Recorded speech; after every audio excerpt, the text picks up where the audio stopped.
अस्सलाम वालेकुम नाज़रीन, मैं हूं प्रोफेसर शीज़ा। अख्तर नामी शख्स 1 साल से लाहौर से गायब है और मज़दूरी वो करता था।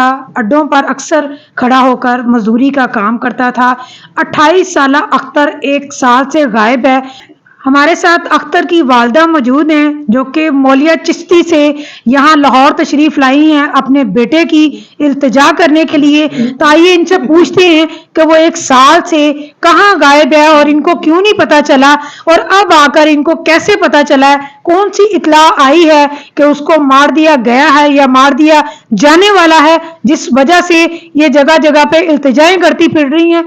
इनसे पूछते हैं। हाँ जी माँ जी, कदों दा अख्तर गायब होया है? साल हो गया जी। ਇਹਨੂੰ ਸਾਲ ਪਿੱਛੇ ਕਿਸੇ ਮਾਈ ਦੇ ਅੜੇ ਚੜਾਏ, ਉਹ ਉਹਨੂੰ ਲੈ ਗਈ ਏ, ਉਗਾ ਕਰ ਤੇ ਲੈ ਗਈ। ਪਤਾ ਨਹੀਂ ਕਿੱਥੇ ਉਹਨੂੰ ਭੇਜ ਦਿੱਤਾ ਸੋ ਕਿੱਥੇ ਨਹੀਂ।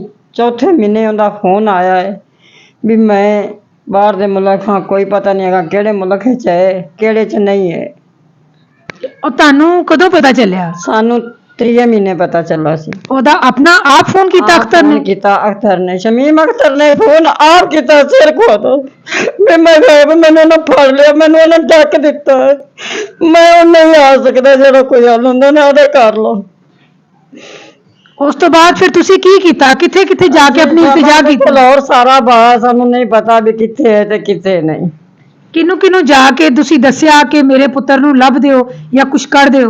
ਅੱਡਿਆਂ ਤੇ ਪੁੱਛਦੇ ਫਿਰੇ, ਗੁਜਰਾਂ ਕੋਲ ਪੁੱਛਦੇ ਫਿਰੇ, ਮਿਸਤਰੀਆਂ ਕੋਲ ਪੁੱਛਦੇ ਫਿਰੇ। ਮਿਸਤਰੀਆਂ ਨਾਲ ਕੰਮ ਕਰਦਾ ਸੀ।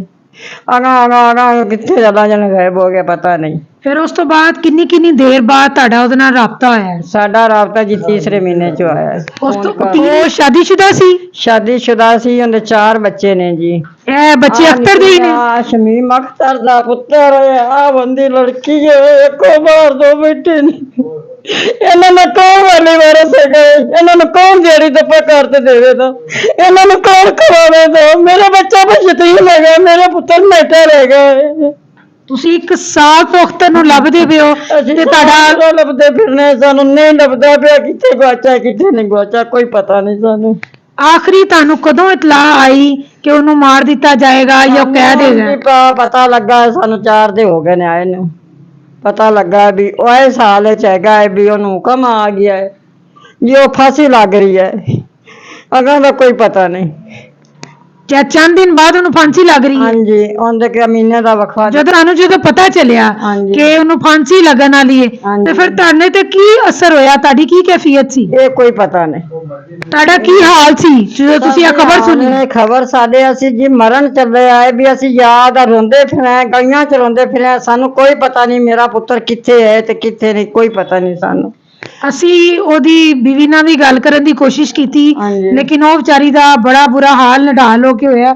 ਤੇ ਇਸ ਲਈ ਅਸੀਂ ਕਿਹਾ ਕਿ ਤੁਹਾਨੂੰ ਪੁੱਛੀਏ ਕਿ ਕੀ ਹਾਲਾਤ ਨੇ, ਕਿਸ ਤਰ੍ਹਾਂ ਹੈ ਤੇ ਕਿਹਦੇ ਵਾਸਤੇ ਤੁਸੀਂ ਕੈਮਰੇ ਤੇ ਆਏ ਹੋ? ਤੁਸੀਂ ਤੇ ਪਹਿਲੇ ਕਦੀ ਤੁਹਾਨੂੰ ਦੇਖਿਆ ਹੀ ਨਹੀਂ। ਮਿਹਨਤਾਂ ਕਰਨੇ, ਦਿਹਾੜੀਆਂ ਕਰਨੇ ਤੇ ਸਾਡੀ ਸੁਣੀ ਜਾਓ। ਅਸੀਂ ਯਤੀਮ ਹੈ, ਗਰੀਬ ਹੈ, ਅਸੀਂ ਕੰਮੀ ਹੈ, ਅਸੀਂ ਜ਼ਿਮੀਂਦਾਰ ਨਹੀਂ, ਅਸੀਂ ਪਿੰਡ ਤੇ ਖਾਵਣ ਵਾਲੇ। ਜੋ ਮਰਜ਼ੀ ਸਾਡੇ ਨਾਲ ਹੋ ਜਾਵੇ, ਸਾਡਾ ਬੇਟਾ। ਲਾਹੌਰ ਵਿੱਚ ਤੁਸੀਂ ਜਿਸ ਤਰ੍ਹਾਂ ਆਏ ਹੋ ਤੇ ਤੁਸੀਂ ਮਰੀਮ ਨਵਾਜ਼ ਸਾਹਿਬਾ ਦਾ ਸੁਣ ਕੇ ਆਏ ਹੋ? ਜੀ, ਉਹਦੇ ਸੁਣ ਤੇ ਆਏ, ਉਹਦੇ ਕੋਲ ਆਏ, ਉਹਦੇ ਕੇ ਫਰਿਆਦ ਕਰਨੀ, ਸਾਡਾ ਬੱਚਾ ਸਾਨੂੰ ਵਿਆਹ ਦੇ, ਜਿੱਥੇ ਵੀ ਹੋਈ ਸਾਨੂੰ ਵਿਆਹ ਤੇ ਦੇ।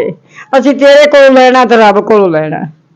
ਇਹ ਬੱਚਿਆਂ ਵਾਸਤੇ, ਆਪਣੀ ਨੌਂ ਵਾਸਤੇ? ਆਦੀ ਨੌਂ ਵਾਸਤੇ ਆਏ। ਕੀ ਉਮਰ ਸੀ ਤੁਹਾਡੇ ਬੱਚੇ ਦੀ? ਤੁਹਾਡੀ ਅਖਤਰ ਕਿੰਨੇ ਸਾਲ ਦਾ ਹੈ?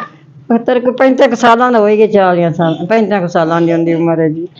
जी नाज़रीन, 30-35 साल का अख्तर नामी शख्स जो कि इनकी वालदा हैं और उनका बेटा है, और ये स्पेशल मरियम नवाज साहबा से इल्तिजा कर रही हैं, जो कि वज़ीर आला पंजाब हैं। देखो असी यतीम, मेरे बच्चे हो जाओ तो मेरे पुत्र को घर से वापस कर दो, मेरे जितने भी ने मैनू बाहर दे खुदा दे नाम ने मेरे बच्चे को वापस कर दो। इस राह तो बचा दो मैनू, जितने भी है मैनू राह तो दो।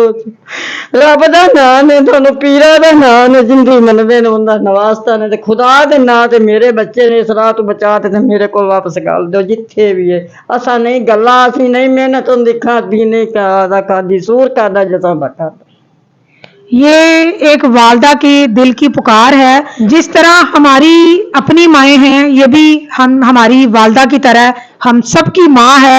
ये अख्तर की वालदा हैं, बार बार पुकार रही हैं कि मरियम नवाज साहबा से बड़ी उम्मीद है, वज़ीर आला पंजाब हैं और बहुत बहुत अच्छे अच्छे काम वो करती हैं।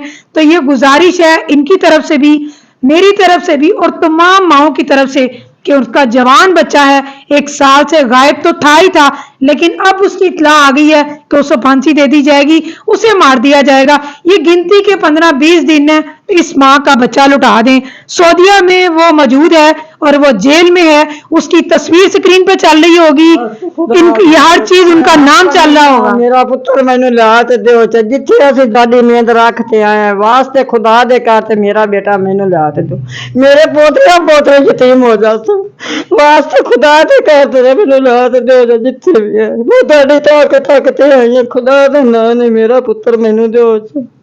ਅਸੀਂ ਲੁਟੀਜ ਗਏ, ਸਾਨੂੰ ਕੋਈ ਪਤਾ ਨਹੀਂ ਕਿੱਥੇ ਹੈ ਮੈਂ ਤੇ ਕਿੱਥੇ ਨਹੀਂ। इंशाल्लाह माँ जी ताड़ी इल्तिजा जरूर पहुंचेगी, जरूर पहुंचेगी। ਅਸੀਂ ਇਹਨਾਂ ਦੇ ਮਗਰ ਵੀ ਆਏ, ਅਸੀਂ ਖੜੇ ਵੀ ਇਹਨਾਂ ਦੇ ਮਗਰ ਆਏ, ਅਸੀਂ ਵੋਟ ਵੀ ਇਹਨਾਂ ਨੂੰ ਦਿੱਤੇ ਨੇ।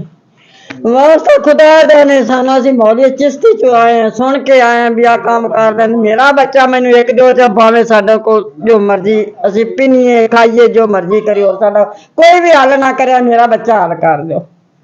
ये इल्तिजा थी एक माँ की, ये रिक्वेस्ट जो है वो जितनी ज्यादा आप लोग फैला सकें जरूर फैलाएं, इस वीडियो को ज्यादा से ज्यादा शेयर करें। बहुत थोड़े दिन है, जवान बच्चा, 4 बच्चे उसके यतीम हो जाएंगे, जवान बीवी जो है बेवा हो जाएगी और ये माँ जिसका जवान बच्चा गया है वो तड़प रही है। इस वीडियो को शेयर करें ज्यादा से ज्यादा ताकि इनका जो है वो हुकूमत फैसला करें और जरूर इनके बच्चे को, इनको उम्मीद है कि जरूर इनके बच्चे को जो है वो ढूंढ कर जरूर लाएंगी।